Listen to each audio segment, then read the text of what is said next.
আরামবাগ লোকসভা কেন্দ্রের বিজেপি প্রার্থী অরূপ কান্তি দিগার শুক্রবার আরামবাগ বিধানসভার বেশ কিছু গ্রামে প্রচার করলেন। এদিন তিনি আরামবাগের কাঁচগড়িয়া, বাতানল, ষষ্ঠীপুর, রসুলপুর সহ বেশ কয়েকটি গ্রামে জনসংযোগ যাত্রা করেন। প্রার্থী ছাড়াও উপস্থিত ছিলেন আরামবাগের বিধায়ক মধুসূদন বাগ, মণ্ডল সভাপতি বিশ্বজিৎ মণ্ডল ও বিজেপির অন্যান্য কার্যকর্তারা।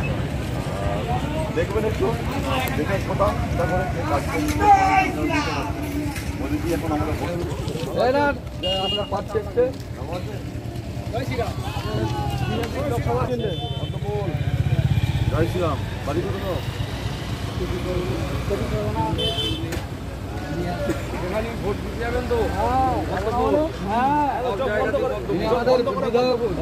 পশ্চিমবঙ্গে ফোটাতে হবে।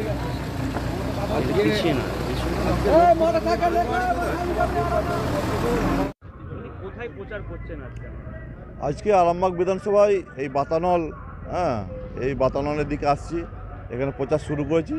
সারাদিন এই মণ্ডলটাতেই থাকবো, থেকে দুপুর পর্যন্ত থাকবো। তারপর আবার বিকেলের দিকে অন্য জায়গায় যাব, গোহাটের দিকে যাব। হ্যাঁ, মানুষের তো উৎসাহিত হয়ে কারখানা মানুষরা আসেন, এখানকার কর্মীরা আছেন, সকলেই। আমি রাস্তাতে যাচ্ছিলাম, ভিতর থেকে সেখানে আমাকে উষ্ণ অভ্যর্থনা জানালেন এবং কথাবার্তা বলছেন, মনের কথা বলছেন। ভালো লাগছে, সবাই দাঁড়িয়ে আছে দেখছেন। এদের আলাপ আলোচনা হচ্ছে, পাশে আছি। সমস্ত বিষয়টাই বললেন। ওনাদের যে দিনের দিন যে পারিশ্রমিকটা যথাযথ নয়, সেটা যাতে একটু যথাযথ একটু বৃদ্ধি পায়, সেটা দিকে ওনারা বলছেন। কারণ সেই টাকা দিয়ে এনারা ঘর সংসার চালাতে পারছেন না। এখন সব কিছু দ্রব্যমূল্য বেড়েছে, তাতে করে এনাদের শ্রমিকদের যেটা বেতন পান সেটাও ওনাদের কুলোচ্ছে না, সেটা কথাও বললেন।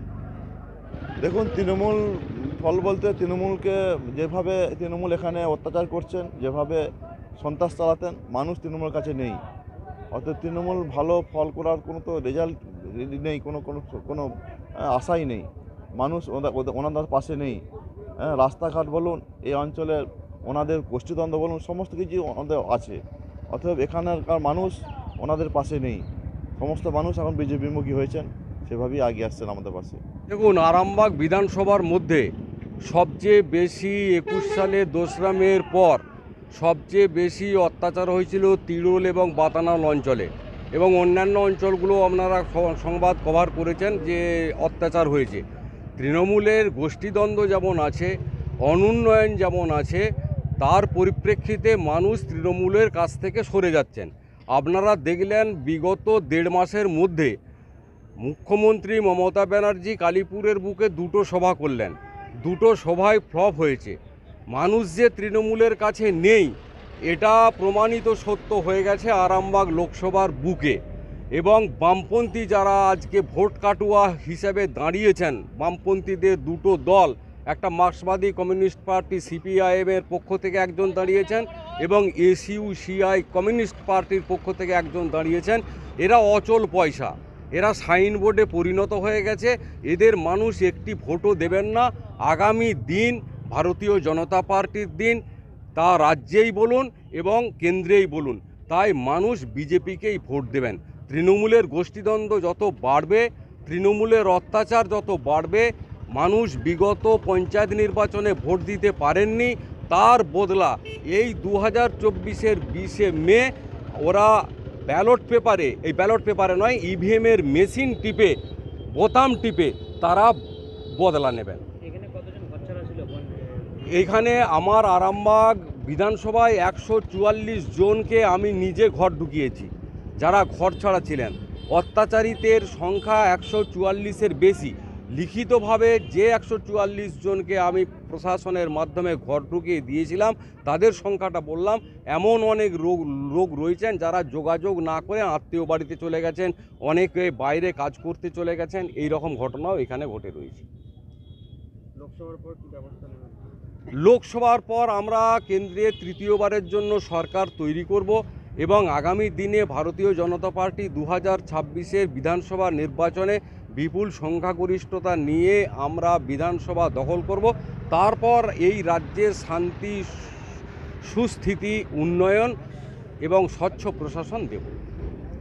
21-এর পর যারা অত্যাচারিত হয়েছিল তারা কি বদলা নেবে? বদলা নেবে মানুষ। আমরা তো গণতান্ত্রিক পদ্ধতিতে বিশ্বাস করি, ভারতীয় জনতা পার্টি অস্ত্রের রাজনীতি বিশ্বাস করে না, তাই ইভিএমের বোতাম টিপে তারা বদলা নেবেন। সাধারণ মানুষ, ব্যবসাদার থেকে সমস্ত স্তরের মানুষ ভারতীয় জনতা পার্টিকে সমর্থন করবেন, কারণ তৃণমূল কংগ্রেসের এই যে নোংরা রাজনীতি, এই যে কাটমানির রাজনীতি, এই যে চুরির রাজনীতি, বালি চুরি, মাটি চুরি, মলয়পুর ওয়ানে আপনি চলুন, দেখবেন যে বালি চুরি হচ্ছে দিনের পর দিন। আপনি গৌরহাটি সালেপুর টুয়েতে চলুন, দেখবেন মাটি চুরি হচ্ছে, বালি চুরি হচ্ছে দিনের দিন। গাছগুলোকে কাটা হচ্ছে অবৈধভাবে, কোনো পারমিশন না নিয়ে। এই গাছ চোর, মাটি চোর, বালি চোর, এদের আর মানুষ দেখতে চাইছেন না। তৃণমূল কংগ্রেসকে উৎখাত করতে চাইছেন, যার জন্য ভারতীয় জনতা পার্টির পক্ষে এত মানুষ স্বতঃস্ফূর্তভাবে রাস্তার পাশে দাঁড়িয়ে ভারতীয় জনতা পার্টির ক্যান্ডিডেটকে দেখার জন্য এবং ভারতীয় জনতা পার্টিকে ভোট দেওয়ার জন্য তারা উন্মুখ হয়ে আছেন। শীততাপ নিয়ন্ত্রিত অত্যাধুনিক রেস্টুরেন্ট ময়ূখ রেস্টুরেন্ট। এখানে পাবেন চাইনিজ, পোলাও, বিরিয়ানি, তন্দুরি সহ সমস্ত রকম খাবার। এছাড়াও কাস্টমারদের সুবিধার্থে হোম ডেলিভারির বিশেষ ব্যবস্থা রয়েছে। পাশাপাশি যে কোনো অনুষ্ঠানের জন্য ভাড়া দেওয়া হয়। আমাদের ঠিকানা খানাকুল হেলান সংলগ্ন তিলক চক। Phone number 8617492616 9732162360। সেরা খাবারের স্বাদ পেতে আজই আসুন ময়ূখ রেস্টুরেন্টে।